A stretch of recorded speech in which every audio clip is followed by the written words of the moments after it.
Hello, welcome back to Auto Pop Culture, and today we're going over Petras' first album called Clarity. This has been produced by Aaron Joseph, who's actually a person who been producing all of her songs, pretty much all her, I think pretty much all her songs. So, in this album, there's 12 songs, it's a full-on album. I personally think the album's pretty cute. I didn't really expect a lot of the sound, the production that she did. I wasn't really expecting it to be like that. I was more expecting it to be more poppy, like, not Give Your Heart a Break, Heart to Break. I thought it was gonna be more like that, Heart to Break, or I Want It All the Time, or I Don't Want It All, kind of one, like those type of songs. I thought it was gonna be more like that, but it's a little different, but not mad about it. It just completely threw me off of what the beginning sounds were going to be. But anyway, let's get started with the first song, which is Clarity. This one immediately just kind of just starts right off immediately. Like, it has a little beginning intro, but like it's very short, and she kind of just goes right into it. I love the whole, I ain't worried about shit, you a parody part, like, lyric. I think that's kind of cool. The production's pretty smooth. The song is pretty short. Like, I think she goes and says what she needs to say, and then it goes into the next song. I do want to compliment her lyrical flow. I feel like that's the one thing that was kind of thrown off that she was going to have, but she, it still sounds great, it just completely threw me off. Number 2 is Icy. Icy has a very cool kind of like, cool as in like temperature, like very chill. Like, I feel like it falls into that type of like icy feel, if there's any way to kind of explain it. I feel like that production does that. This song is pretty much about her saying, like, she's, after her ex, she's kind of made her pretty cold, like, to really fall in love with, like, she's not really romantic, she's not really looking for anything, and any people that were trying to, like try to be with her, she doesn't really have a much warm connection to them. She apparently likes VVS's a lot, which I've literally just gotten to, like, figuring out what the hell a VVS is. I heard it all the time in, like, songs, but I thought, I was like, it must be something, but she mentions it in Clarity, now she mentions it in this song. Like, she really likes her VVS's. Number 3 is one of my favorite songs off the album, is Got My Number. This is a really, like, I love this song because it reminds me of, like, a turn-up kind of a song. Like, you're getting ready to go out, you're in the mirror, getting your face done, you're getting your hair done and everything, and then you're, like, with all your friends, you're kind of pre-gaming. Like, this is a perfect pre-game kind of song. The phone number that was in the song is actually Jesse St. John, who's additional vocals. Like, you hear him in the beginning and you hear him in the end with the whole secure the bag sis part. Number 4 is Sweet Spot, is one of my other favorite songs off this album. I love it because it sounds so perfectly like a dancey song. It has that weird, like, kind of like disco sound to it, which is really nice. It's very catchy. It's it was her 4th single, which I would kind of like direct you through all the ones that was singles, but pretty much most of them were singles. Number 5 is Personal Hell. So this one was actually, I didn't like at first. I didn't really care for it when I first heard it as a single, but when I started growing into it, and the more I kind of got into it, the more I liked it. And once I actually got into, like, the meaning of the song, I actually liked it more. This song has a more darker feel to it, but it's upper beat, like, you can dance to it. It kind of reminds me of a song that got left off of Kill the Lights Volume 1, with her little EP that she did for Halloween.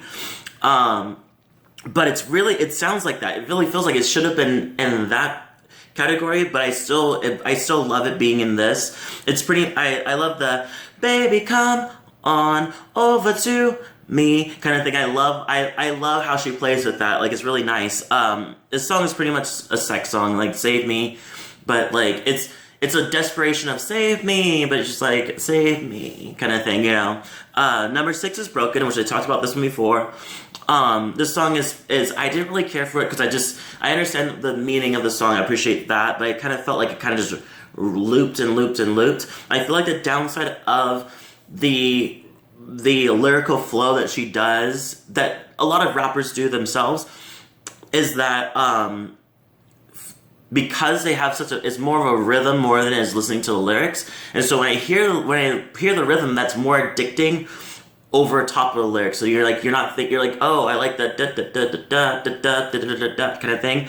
But then it just goes, but then you're like, oh shit, that's right, there's lyrics in this, you know? So that's what I kind of felt about the song. Number 7 is All I Do Is Cry. Is another, it kind of leads into, after Broken, into more of a gloomy track. I will say that the second verses that she does, I don't know, so the first verses give you a snippet of what she's talking about, and then she just goes all into the second verses, and almost all of them pretty much. I think I favor her second verses over her first verses. Yeah, so this song is pretty much like, she goes in deep though in the second verse about like her heartbreak and how much he really hurt her, you know.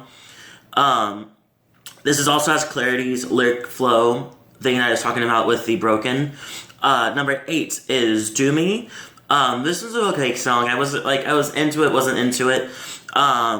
One thing I do like is when she goes, you got me hitting notes, high notes, and she kind of goes into the higher notes. I think that was really cute. Number 9 is Meet My Parents. So this is a really flex kind of a song, but at the same time, it's just like, she's pretty much saying, it's like, I can take you anywhere, we can do anything, you know, but we're not official, we're not a thing. I'm not gonna get you, you're not gonna meet my parents, we're not gonna move this forward than what it is. But one thing I do like, she's like, that's facts, I make more than your dads, kind of thing. I really like that. Number 10 is Another One. So this one was okay. Like, I do like the song, the lyrics though, that's what I really like more. The more time, I like the more, One More Time, just love the way that you lie. Obviously a nod to the Rihanna Eminem song, Love the Way You Lie. And it's pretty much that. I feel like she's saying that this guy is somebody that's like flaky or like flighty, that doesn't really have known to not really commit, and so she doesn't want to share him with anybody else, but she also doesn't want to know if he's doing stuff with other people. Number 11 is one of my favorite songs, called Blow It All. Blow It All starts off with a nice little this little guitar riff and everything, which is kind of different from all the other production from the whole album. She's like, ooh, what's this gonna do? And it completely goes into this nice, smooth, like, production. I don't know why, but when I hear this song, for some reason, I think somebody, like, throwing, like, money in the air, super slow motion and everything, like, and she's just celebrating life, just like, I'm rich, kind of thing. Like, it sounds like that, I don't know why, like a celebration of, I've made it, kind of thing, and now I'm with my bitches and we're going out, you know? I love that, tonight, I love that kind of, cause it literally, that part smooths in so well with the production, because this production is already smooth as it is, and it just adds into it. Lyrical flow as usual, great flow. And finally, number 12 is Shining. This is dedicated to the fans. I love those lyrics. It's Bob Marley. I love that. That was really clever.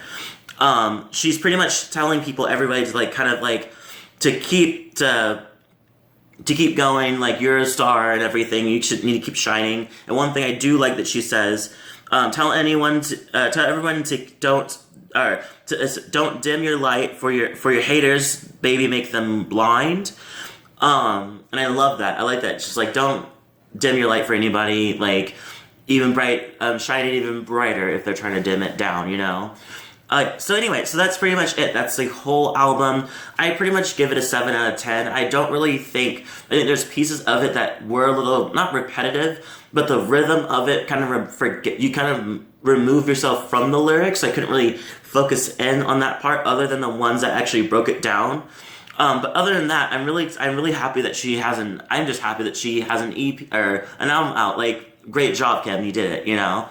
Leave a comment below, tell me what you thought about the album, if you liked it, what were your top favorite songs, what were your least favorite songs, you know, so, and I hope everybody has a great weekend. It is a Friday, and I'll see you guys in the next video.